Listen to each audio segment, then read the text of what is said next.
E aí pessoal, tudo bem? Sejam muito bem-vindos aí ao primeiro vídeo do canal do Conexão Estudante, tá? Dá para vocês uma aula de matemática. O assunto de hoje vai ser conjuntos numéricos, porque eu acredito que, assim como o alfabeto, né, as letras, né, estão para a língua portuguesa, acredito que os números, né, estão para a matemática. Então nada mais do que lógico assim da gente começar com a nossa primeira aula, né, ser essa, tá bom? Então vamos lá então. Primeiro conjunto numérico, tá? Os números naturais, tá? Quando pensa em número natural, olha para o nome dele, número natural, tá? É algo que surge naturalmente. Se tu tiver em dúvida de quais são os números naturais, faz esse macete aqui, ó. Só fecha tua mão, ó, bum, fez o zero. Zero. Vai abrindo agora lentamente os teus dedos, um por um. 1, 2, 3, 4, 5 e por aí vai. Então assim tu consegue te lembrar de cabeça, né? Ou fazer esse rápido exercício aqui para descobrir quais são os números naturais, tá? Os números naturais, eles são empregados quando a gente quer realizar contagem simples, né? A gente pode voltar no tempo ainda, imaginar a humanidade naquela época que o pessoal, por exemplo, contava ovelha, tinha rebanhos, né, que a vida não era tão agitada e tão desenvolvida tecnologicamente como hoje em dia, né? Então era usado para esse tipo de finalidade, né? Contar coisas, tá?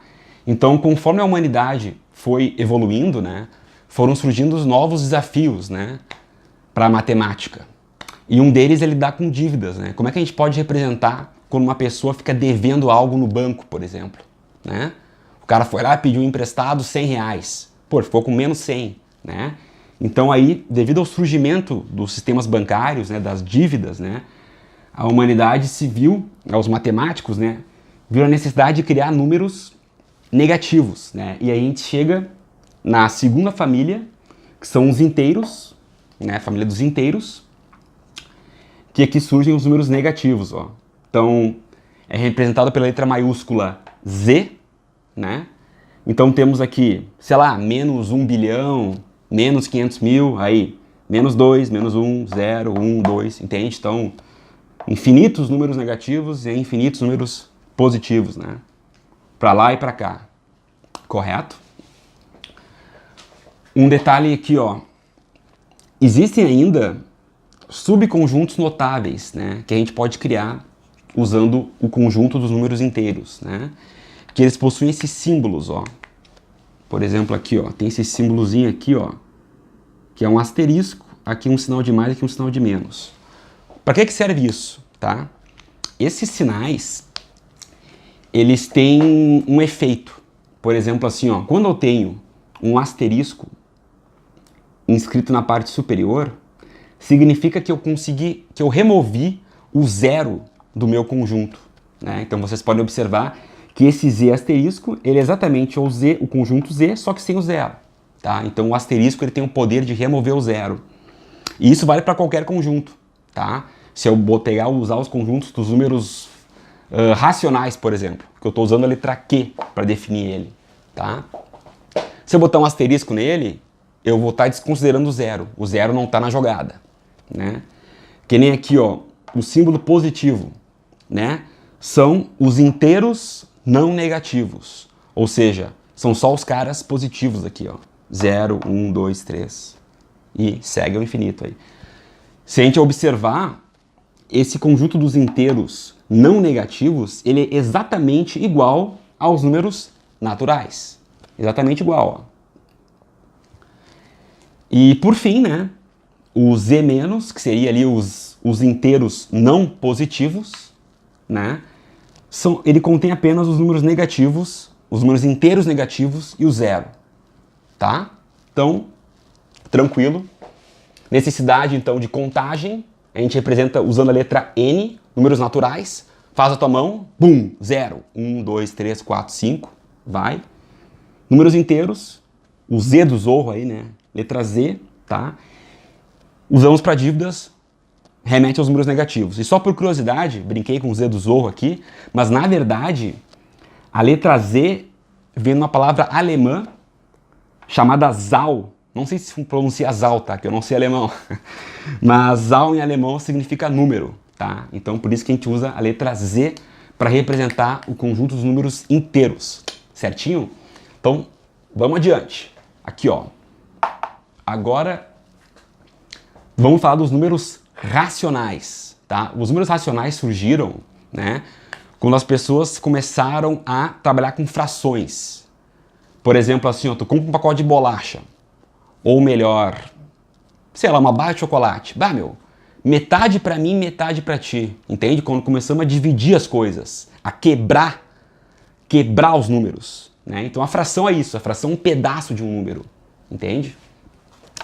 Então, opa, só vou fazer uma correção aqui que eu me esqueci. Fechar.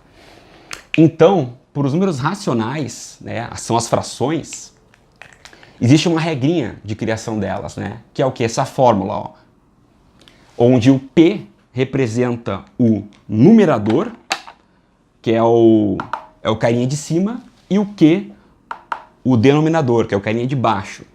Então, o P pertence aos números inteiros. Então, ele pode ser 0, um número negativo, um número positivo, mas tem que ser um número inteiro, que são esses caras aqui. E já o Q, que está no denominador, vocês percebam que ele pertence ao Z asterisco, né? O Z asterisco é o conjunto inteiro, só que sem o zero. O que é óbvio, né? Porque não faz sentido a gente ter zero no denominador, né? Não faz sentido tu dividir alguma coisa por zero, dividir algo por nada, né? Dá alguns exemplos de números racionais para vocês, tá? Menos 7 dividido por 4, tá? Como eu disse, pode ser qualquer número inteiro aqui, em cima, né? 5 dividido por 1 é um número racional, que dá 5. Então percebam que o denominador, ele pode ser 1, tá? Então o que dá para deduzir daqui? A gente pode deduzir que os números racionais, eles englobam também os números naturais inteiros, né? Eles fazem parte desse conjunto, né? E aqui um exemplo, né, de uma dízima periódica, 1 dividido por 3, né, que dá 0, 3, 3, 3, 3 e segue, né? Por que dízima periódica? Ó, periódica de periodicidade, ó. Esse padrão se repete, entendeu?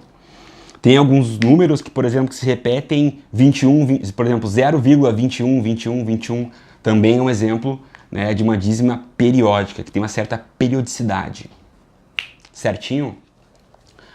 Agora, uma outra família aí, o conjunto dos números irracionais, tá? Os números irracionais são os números que eles não podem ser colocados na forma de fração, tá? Então eles são o oposto dos números racionais.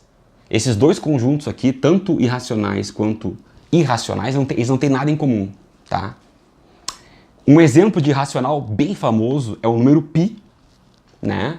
Vocês percebam que ele é bem maluco aqui, que ele não tem nenhum padrão, ó.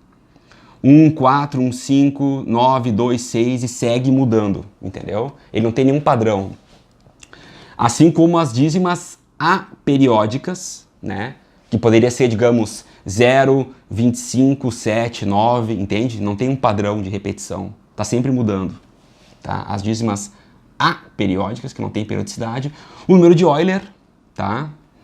E a raiz de 2, tá? São números irracionais, tá? Apesar de ser esse nome irracional, é um número que vocês percebam, né, que essa família é muito utilizada no dia a dia, né? O π, por exemplo, tudo que envolva cálculo com circunferência, né, a gente tem o π na jogada, né?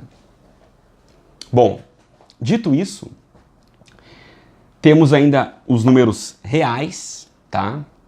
O que são os números reais? Simplesmente a união dos naturais, inteiros, racionais e irracionais.